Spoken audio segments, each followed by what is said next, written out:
dia, igreja. Bom dia. Bom dia. Convido você a abrir a sua Bíblia no livro de Romanos, capítulo 12, versículo de 6 a 8.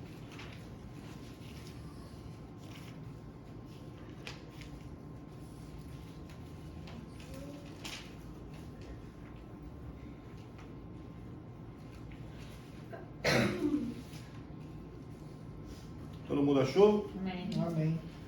Então, de verdade. Temos diferentes dons de acordo com a graça que nos foi dada. Se alguém tem o dom de profetizar, use-o na proporção da sua fé. Se o seu dom é servir, sirva. Se é ensinar, ensine. Se é dar ânimo, que assim faça. Se é contribuir, que contribua generosamente. Se é exercer liderança, que a exerça com zelo. Se é mostrar misericórdia, o faça com alegria. Vamos estar orando, Pai eterno. Colocamos mais uma vez, Senhor, diante de Ti, Pai. Colocamos a mensagem dessa manhã, Pai. Que nós possamos, Senhor, sairmos daqui transformados, Senhor.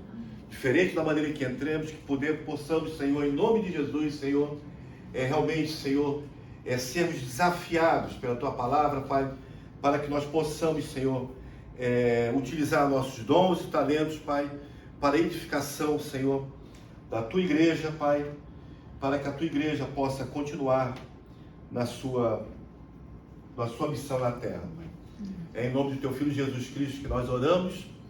Amém. Amém. Amados, você pode observar que eu botei o título Tem Serviço para Todo Mundo, né? Todos nós temos dons e talentos e devemos usá-los através da igreja para a glória de Deus. Os nossos dons e talentos, eles têm unicamente a função de glorificar a Deus. Deus concede à igreja esses dons para que, com as nossas diferenças, possamos suprir as necessidades um dos outros. Nós não competimos um com os outros, e sim servimos uns aos outros. Observe, não competimos um com o outro, mas sim servimos aos outros. No versículo 5 desse capítulo 12, ele está dizendo lá que estamos ligados e trabalhamos juntos para a edificação do corpo. Nós já vimos falado que eu não sou igreja sozinho. A igreja é um conjunto de pessoas, é um conjunto que forma um corpo. Então, na verdade, nós nunca estamos sós. A igreja nunca estará só. Ela sempre fará parte de um corpo. E eu coloquei aqui alguns pontos. E esse primeiro ponto seria, todos somos capazes. Todos somos capazes. Nós temos vários dons citados na Bíblia. E Paulo aqui lista 7 dons, né?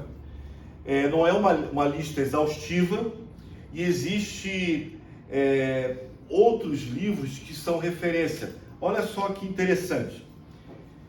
Romanos 12, 1 Coríntios 12.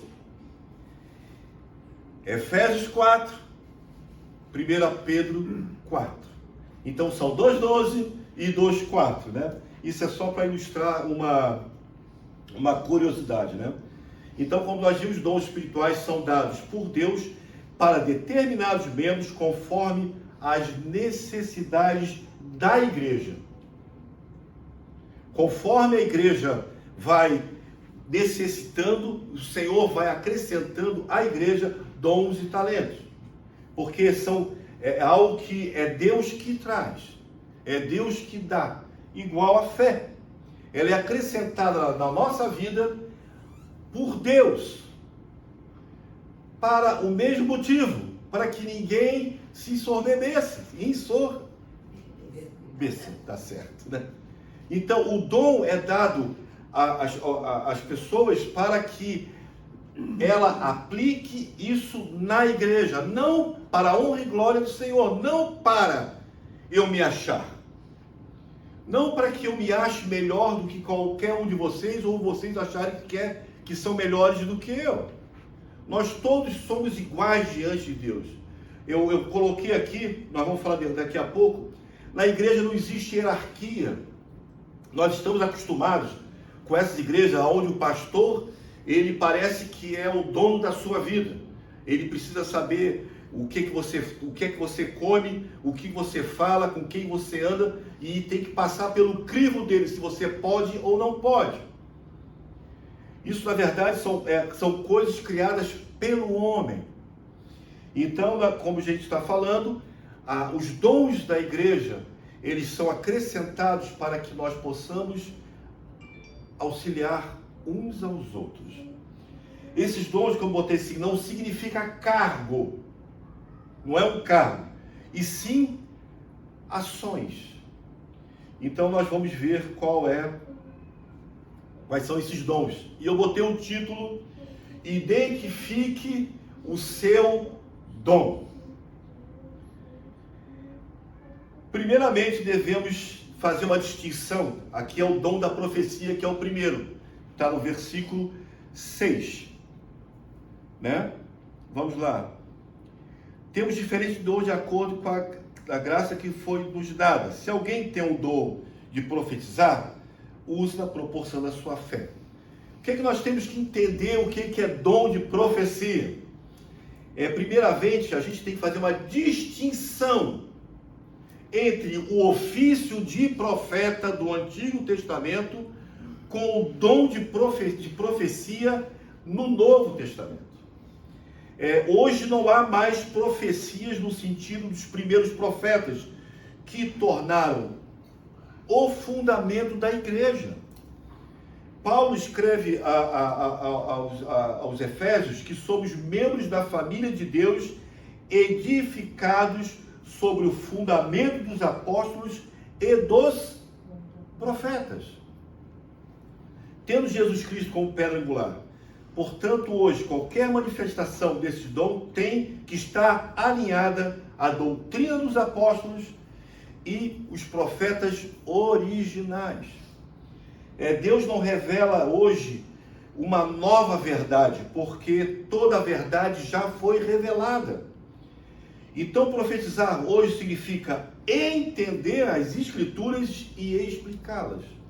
Quando falamos a palavra de Deus, nos tornamos profetas. Quando pregamos ou quando falamos da palavra de Deus, nós somos os profetas dos dias de hoje. E nós temos que deixar bem claro, porque também, como eu digo, a igreja moderna, ela também fala sobre profetas. Uma pessoa que vai falar de alguma coisa, isso aí é muito normal, que a gente chama de profetada, né? A famosa profetada. E eu sempre digo que essa profetada, ela tem 50% de chance de dar certo ou não.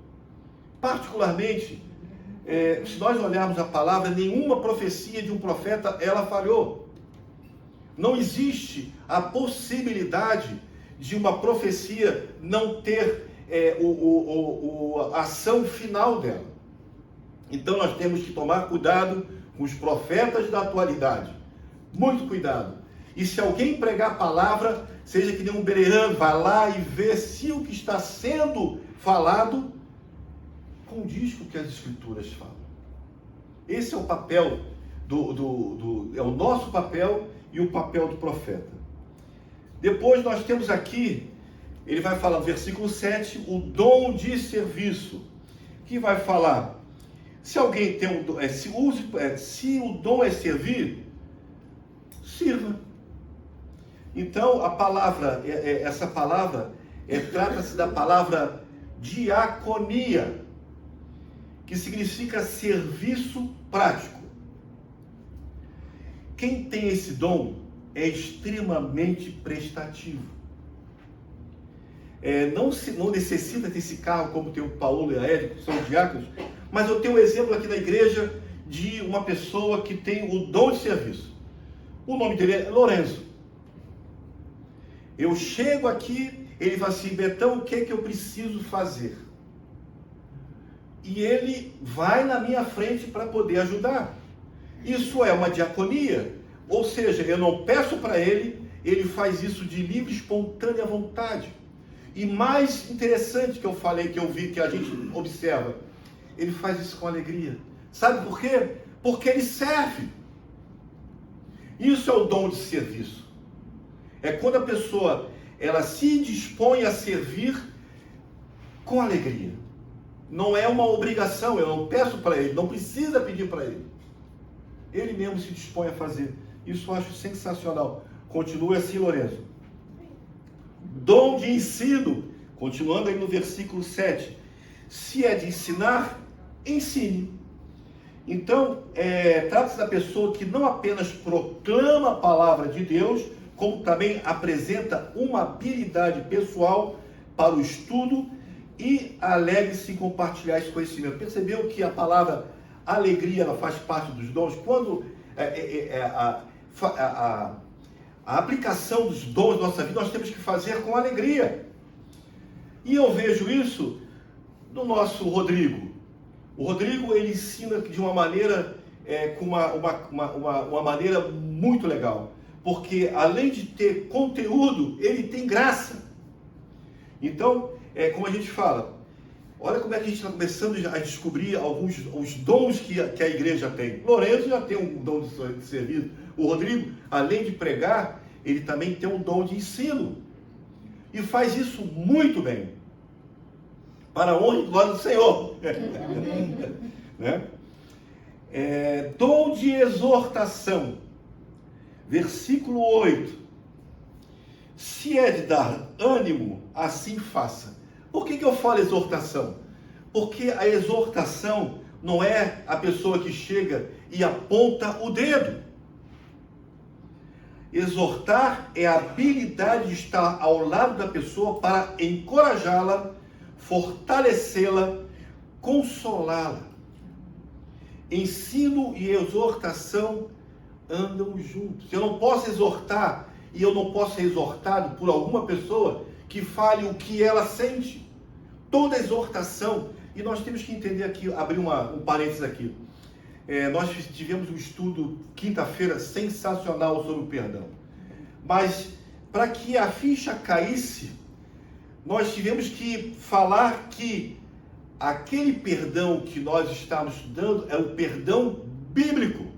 Ou seja, a cosmovisão bíblica. O nosso comportamento, ele não é o comportamento do mundo. Então, eu não posso exortar e ser exortado com pensamentos do mundo. A minha exortação e a que vai ser feita em mim, ela tem que ser baseada na palavra de Deus. O que Deus diz. A maneira que eu devo fazer. E isso serve para me encorajar, não para me enfraquecer. Isso serve para me fortalecer, não para me deixar mal. Isso serve para me consolar, não para que eu fique desesperado ou achando que estou sozinho. Por isso que eu falo, ensino e exortação devem andar juntos. Enquanto a exortação recebe o conteúdo do ensino, o ensino recebe a força da exortação. Isso é sensacional quando a gente começa a entender e como a gente começa a observar como nós podemos exercer esse dom na igreja. E fora da igreja também, quando nós vamos falar sobre isso aí. Dom de contribuição, versículo 8. Se é contribuir, contribua generosamente. Esse dom é a habilidade especial de ofertar, repartir e compartilhar bens materiais na medida de suas posses e até acima delas. A gente pode conferir isso aqui, eu convido você a abrir lá em 2 Coríntios 8, versículo de 1 a 5. Olha o que Paulo está falando.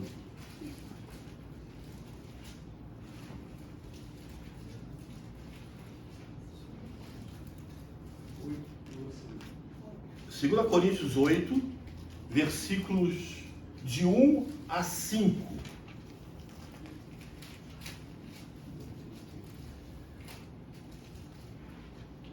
Podemos ler?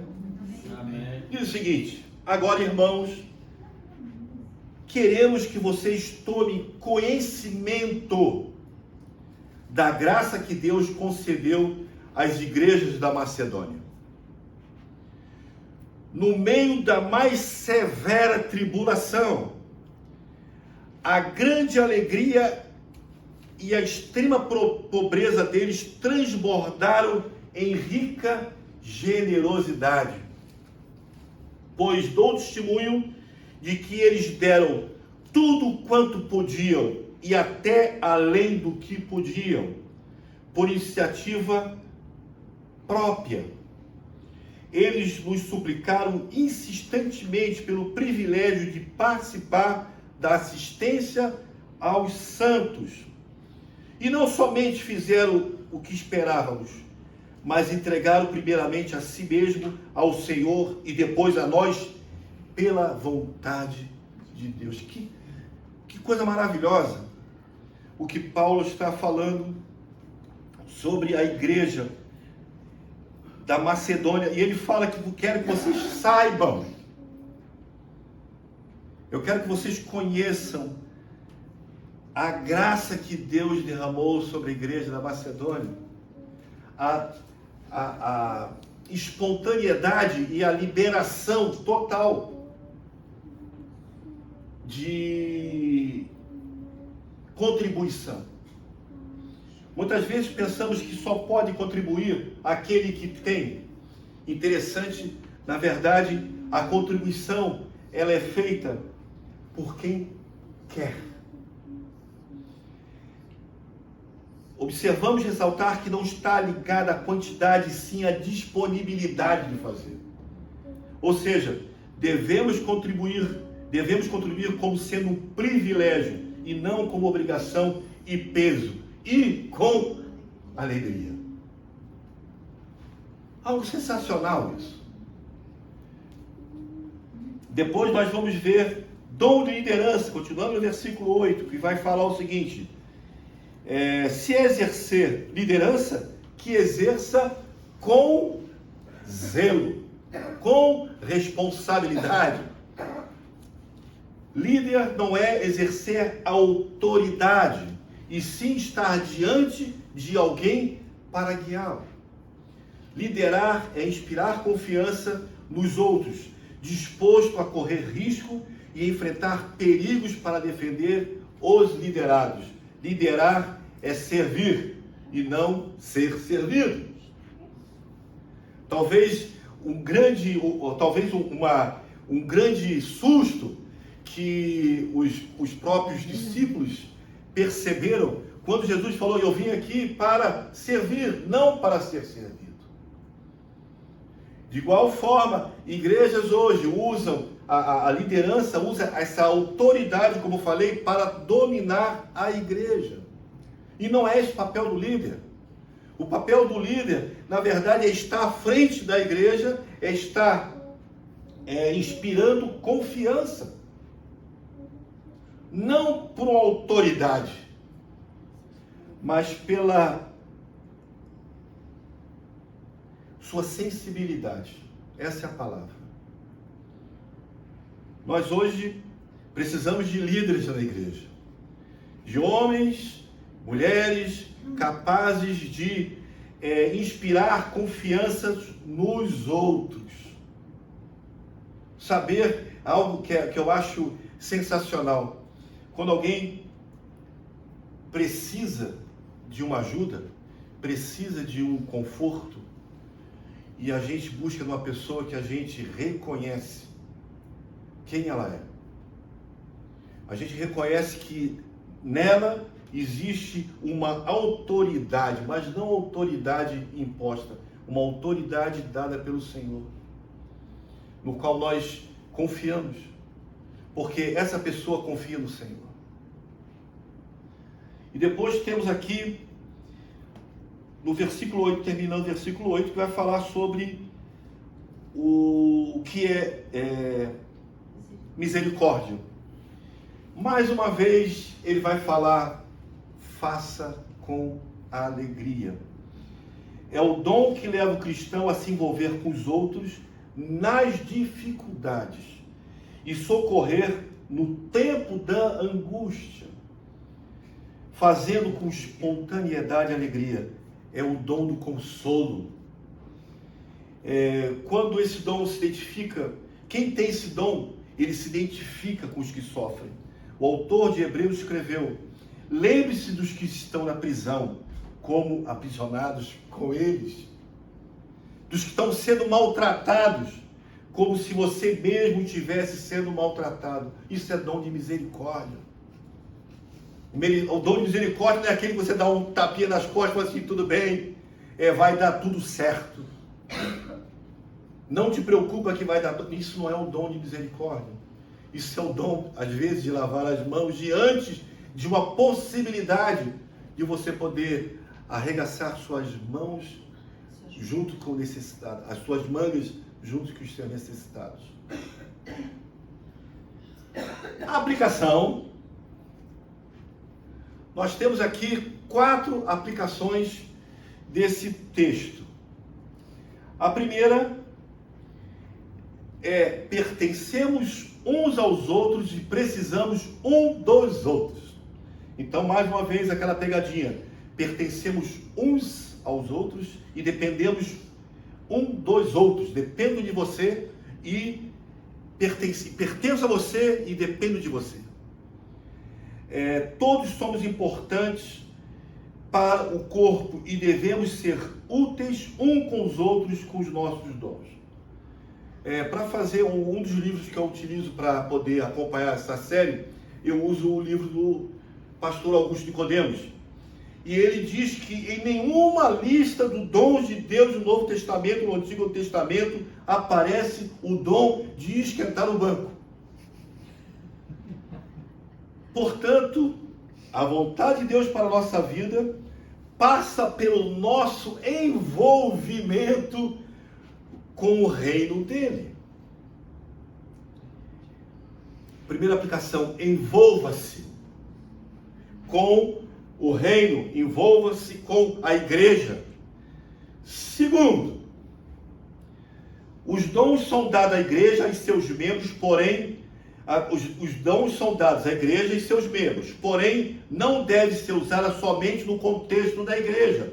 Lembre-se, como eu falei, nós somos igreja aonde nós estivermos. Nós somos igreja do nosso trabalho, nós somos igreja das nossas casas, nós somos igreja dos nossos relacionamentos. Então, se Deus lhe deu um dom, você aplique aonde você está, como igreja. Terceiro, os dons não se competem entre si. Somos todos iguais diante de Deus.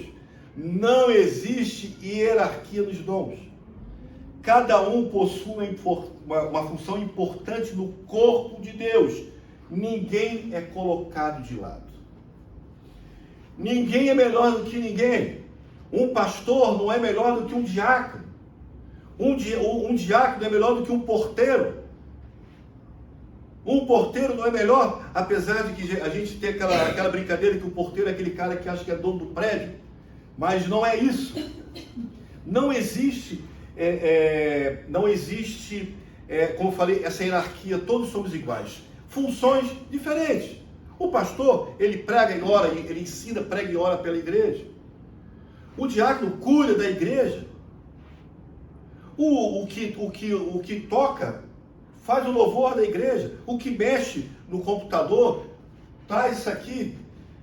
O Lourenço que carrega as coisas aqui, que faça isso. Mas não deixe de usar o dom que o Senhor te colocou.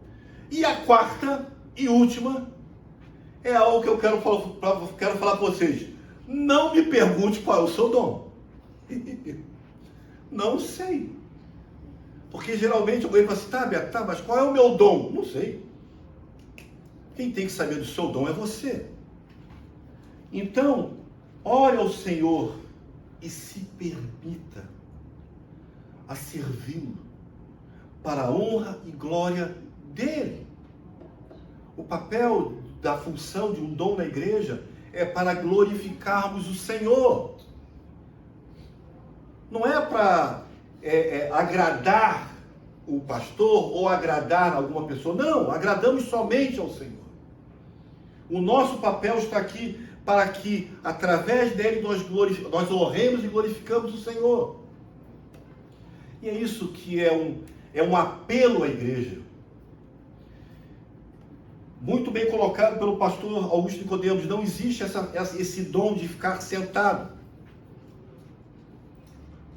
Não existe a possibilidade de você falar, Deus não me deu dom nenhum. Conheço uma história na igreja na África do Sul, que tinha um rapaz na igreja que ele sempre conversava com o pastor, falando, afinal de contas, qual era o dom que ele tinha, né? E esse pastor dizendo que estava pregando, a igreja tinha muita criança, né? Ele dizendo que estava pregando, e quando ele olha pela janela, está esse rapaz vestido de pantera cor-de-rosa, com todas as crianças atrás dele. E a partir daquele momento, ele descobriu que ele tinha um dom específico para crianças. E começou a trabalhar com as crianças. Mas ele teve que fazer, ele teve que se dispor a isso.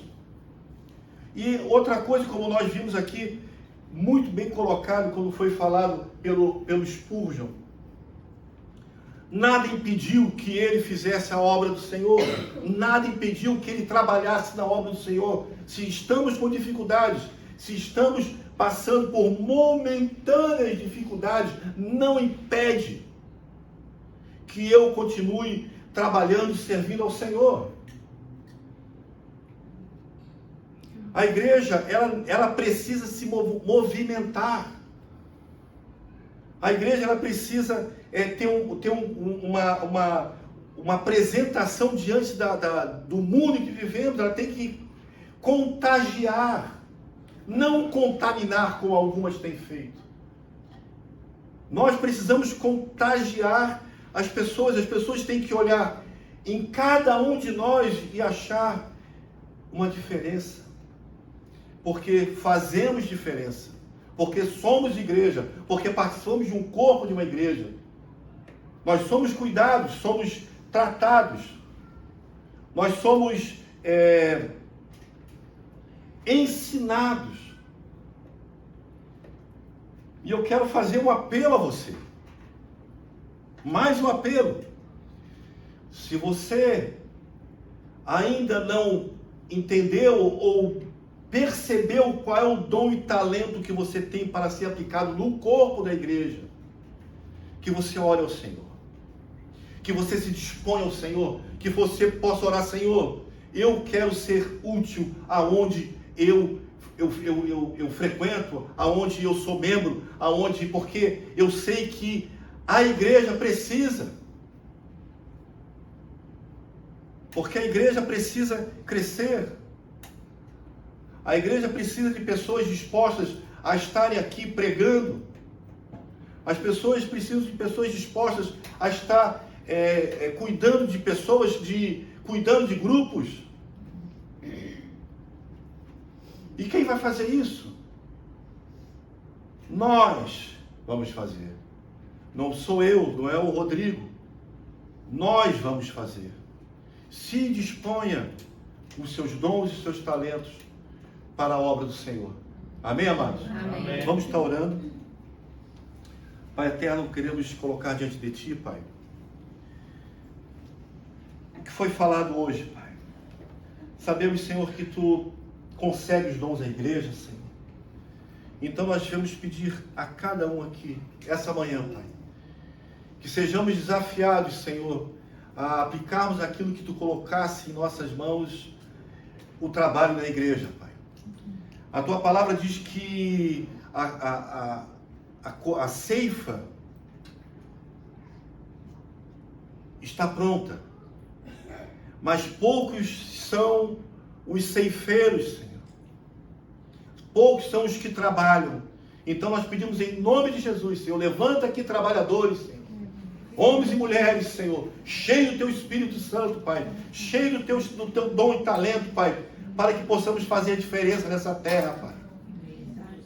Essa terra, Pai, estéril, Senhor, que nós estamos vivendo, Pai.